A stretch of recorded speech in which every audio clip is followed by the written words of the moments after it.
สบายดีพ่อแม่พี่น้องผมไปสู่ผู้สุขดเนาะมาบอกกับบาวิทมันในบาวิทเสียมาบอกเรื่องเกี่ยวกับถังขยะการเก็บขยะอยู่ในตัวเมืองนครหลวงเวียงจันทร์พี่น้องซึ่งยังเห็นภาพลงโซเชียลแชร์สนั่นพี่น้องตลอดที่ผ่านมาหลายปีบาวิทก็เห็นข่าวนี้ตลอดยังบ่ทันแก้ไขแต่กับปัญหานี่ก็แก้ไขบ่ตกมาพี่น้องเบิ่งรูปน้ำกันพี่น้องนี่ ซึ่งเป็นขยะอยู่ในคิวรถนี่ในตัวเมืองนครหลวงเวียงจันทร์ซึ่งเป็นหน้าเป็นตาให้กับประเทศลาวก่อนจะไปรับชมคลิปก็ฝากพี่น้องกดไลค์กดแชร์กดติดตามบาวิทนะพี่น้องเพื่อเป็นกำลังใจให้บาวิทเฮ็ดคลิปต่อไปพี่น้องถ้าว่าอยากสนับสนุนบาวิทก็สามารถกดซุปเปอร์แตงกดสมัครเพื่อเป็นกำลังใจให้บาวิทเฮ็ดคลิปต่อไปนะพี่น้องซึ่งระยะเวลาที่ผ่านมาบาวิทเห็นนกสื่อโซเชียลหลายเนาะซึ่งคนลาวแชร์กันสนั่นแล้วทุกคนไปคอมเมนต์ในใต้คอมเมนต์ในโพสต์ดังกล่าวกับแสดงความคิดเห็นกันเป็นไปในทางเดียวกันเนาะก็คือคนลาวมักง่ายเนาะคอมเมนต์ไปเป็นเอกฉันท์ไปในทางเดียวกันเบิดพี่น้องสิคนลาวเฮาไปคอมเมนต์นะพี่เนาะในโพสต์ต่างๆที่เขาแชร์เป็นรูปขยะเนาะอยู่ในคิวรถในตัวเมืองนครเวียงจันทร์ซึ่งหลายคนก็ตั้งคำถามไปหลากหลายมุมมองเนาะแต่เป็นเอกฉันท์เดียวกันแหละเป็นหยังคนลาวเฮานี่คือถิ่มขยะคือจัดการบ่ทันไหลเนาะซึ่งมันก็มีวิดีโอหรือว่ารูปภาพมันเป็นกระแสในโซเชียลหลายปีที่ผ่านมายังแก้ไขปัญหานี้บ่ตกโดยเฉพาะอยู่ในตัวเมือง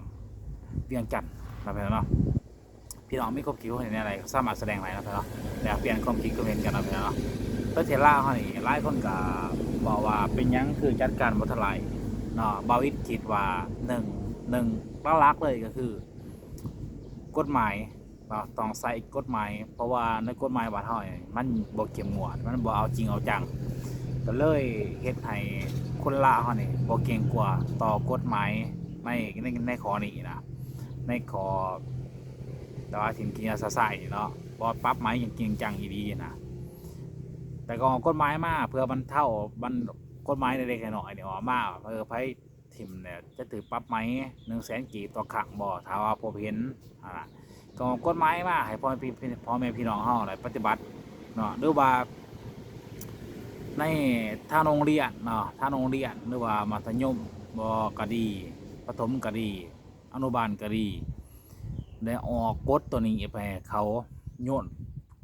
นบทเรียนตัวนี้ไปให้เขาให้เด็กเพื่อคนรุ่นใหม่ขึ้นมามันจะแตกต่างกับคนปัจจุบันถ้าว่าเฮาไปตัวคู่สิมีบทแบบว่าการทำความสะอาดการเก็บขี้เหงื่ออหยังต่างๆนะให้มันเป็นระบบระเบียบที่เป็นบอลเป็นหยังให้มันสะอาดงามตาถ้าว่าเอาบทเรียนตัวนี้ไปถิ่มไปใส่ในโรงเรียนอนุบาลประถมมัธยมเนาะไปให้มันเข่งขัดตั้งแต่คนที่เข้าไปเรียนเนาะนักศึกษาเยาวชนต่างๆเข้าไปเรียนเขาจะได้ทอดเขาจะได้ปฏิบัติตัวตั้งแต่เล็กเลยคือประเทศไทยเขาเห็นเนาะประเทศไทยเขาเห็นตั้งแต่เล็กหน่อยวะนะการถิ่มขี้งานเขาสั่งสอนตั้งแต่อนุบาลเขาจะหูจักเนาะเพราะว่ามีร้านวิทย์หลายคนที่แบบว่าเขาไปงานอยู่ไทยเนี่ยไม่ดูไม่เต่านะแล้วก็ไปฝากในโรงเรียนเอกชนแน่ส่วนใหญ่จะเป็นเอกชนไปฝากในโรงเรียนเอกชนมันเวลามีขยะอะไรมันถามพ่อถามแม่เขาถิ่มไปใส่ซึ่งพ่อแม่เขาก็บอกว่าไปถิ่มมาทำบดีมันกระจากเลยแต่ว่ามันบ่ถิ่มในเวลาเขาเดินไปตลาดตะเล่เขาจะบ่ถิ่มเลยเล็กหน่อย4-5 ปี6 ปีเนี่ยเขาจะบ่ถิ่มเลยน้อยๆถามว่ามันหูจักมันยังบ่ถิ่มเลยเราแตกต่างจากคนลาวเขาเฒ่าอยู่หัวงอกนะเพราะว่ามันย้อนหยังย้อนการศึกษาย้อนกฎหมายบ้านเฮานี่แหละบ่ได้เข้มงวดหรือว่าถือเบาจนเกินไปนะเลยเพราะว่ายกเนี่ยมันก็ยกปัจจุบันมันเป็นยก2026แล้วเขาต่างประเทศเข้าไปฮอดที่ไรที่ดีเดี๋ยวไรเขาลาวอังคารนะดวงเดือนดวงลาวส่งคนเกินไปเนาะแต่ว่าลาวเขาเนี่ยยังแก้ไขบ่ตกเรื่องปัญหาขี้เหงื่อสาสายอยู่ในตัวเมืองเนาะว่าตัวเมืองอะไรก็แล้วแต่ว่าวิทย์เห็นตัวเมืองหนึ่งที่เห็นแบบว่าสะอาดแน่ก็คือเมืองท่าแขกเนาะท่าแขกกับบริกรรมไซที่วิทย์ไปเห็นแต่ว่าบ บอนอื่นหันบาวิดก็บ่เคยไปเนาะแต่ว่าบ่อื่นเคยไปกันแต่ว่าเวลาเฮาขี่รถก่ายหรือขี่รถผ่านในหมู่บ้านหนึ่งหรือว่าในเส้นทางหนึ่งรู้สึกว่ามันสบายตาเนาะบ่ได้ไปเห็นอยู่เมืองท่าแขกท่าแขกแล้วก็สยามบุรีเนาะสยามบุรีบ่ได้ไปเห็นก็คือแบบสะอาดแน่สะอาดงามตาแน่เนาะแต่ว่าภาพที่เป็นข่าวในกระแสปัจจุบันนี่โอ้บ่เห็นว่าจะได้หน่อยว่าจะคนใหญ่ถ้าต้องเป็นแบบอย่างทุกคนต้องเป็นแบบอย่างให้กับตัวเองเนี่ยว่าซะหรือว่าให้กับคนอื่นในเมื่อเฮาเฮ็ดปุ๊บคนอื่นเห็นเขาจะบ่เฮ็ดตามเลยพี่น้องแต่ว่าในสังคมที่ผ่านมาเนี่ยเวลากินเครื่องของกินที่มีขยะในกำบอกกำเมื่อเลยสภาพก็ถิ่มซาสายไปเบิดเพราะว่าเด็กหน่อยมาเห็นมากับถิ่มตาสารมาเห็นมากับถิ่มแต่ว่าต่างประเทศแล้วก็แต่มาเห็นคนลาวถิ่มเพราะว่าประเทศเขาเป็นแบบนี้เขาเคยเฮ็ดตามเลยพี่น้องก็ถิ่มเหมือนกันแต่ว่าตาสารมันอาจจะเนี่ยมาหาทางขี้เหนียวบ่มีมากระถิ่มเหมือนกันนะเพราะว่าคนลาวเขาถิ่มคนลาวเขาบ่ไรเป็นแบบอย่างเลยถิ่มซาสายแล้วก็เฮ็ดถิ่มเหมือนกันวันนี้ในด้านการเก็บขี้เหงื่อการผักของผักหลัดอย่างนี้บ่วิกเกิดบ่เข้าใจก็ว่าเป็นยังมาแก้ไขปัญหานี่บ่ตกเนาะในการเก็บขี้เหงื่อเนี่ยบ้างบอนก็มีทั้งขี้เหงื่อให้ทิมหรือว่าทิมเป็นระบบระเบียบแล้วล่ะก็บ่มีคนไปเก็บเฮ็ดให้มันเปื่อยมันเน่ามันเหม็นไปทั่วตัวเมืองบ่วิกก็บ่เข้าใจคือกันตัวนี้ว่าเป็นยังพนักงานที่เกี่ยวของเขาคือบ่ลงไปเก็บบางบอลมีทางเหี่ยบ่ไปเก็บบางบอลขี้เหงื่อเต็มถีบก็บ่มีไผไปเก็บบ่มีทางใส่เนาะระบบนี่ก็น่าจะปี2026เลยน่าจะแก้ไขปัญหานี่ตกเลยนะพี่น้องปัญหาขี้เหงื่อซาสายนี่อยู่ในตัวเมืองเลยถ้าว่า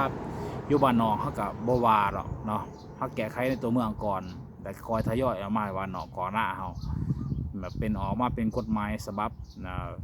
จะได้ก็แล้วแต่ออกมาให้พี่น้องเฮาประชาชนเฮาปฏิบัติตามด้วยเยาวชนด้วยเด็กหน่อยอย่างก็แล้วแต่ให้เขาปฏิบัติตามเนาะกว่าสิมันต้องพัฒนาจากตัวเฮาเองก่อนในการถิ่มขี้เหงื่อเนาะบ่อีกก็งงอะไรพี่น้องงงเพราะมันเห็นข่าวมาหลายเทื่อหลายที่แล้วก็แก้ไขปัญหานี่บ่ตกพี่น้องมีความคิดเห็นอะไรแก้ไขปัญหาขี้เหงื่อในตัวเมืองประเทศลาวแก้ไขบ่ตกพี่น้องบ่เห็นข่าวนี่มันก็โอ้หลายปีแล้วแหละหลาย10 ปีว่าซะชีวิตเติบโตมาเนี่ยกับปัญหาขี้เหงื่อซาๆอยู่ในตัวเมืองหรือว่าแถวบ้านนอกกว่าหน้ามาแก้ไขปัญหาบ่ตกจะมีอยู่บ่พี่น้องสมาชิกสภาอยู่ในประเทศลาวไปเสนออยู่ในประชุมในสภามีคนเสนออยู่บ่เกี่ยวกับปัญหาขี้เหงื่อซาๆอยู่ในตัวเมืองบ่มีคนที่เสนอแต่ว่ามันแก้ไขปัญหาว่าตัวการบริหารหรือว่าอะไรก็บ่เข้าใจปัญหานี้เนาะ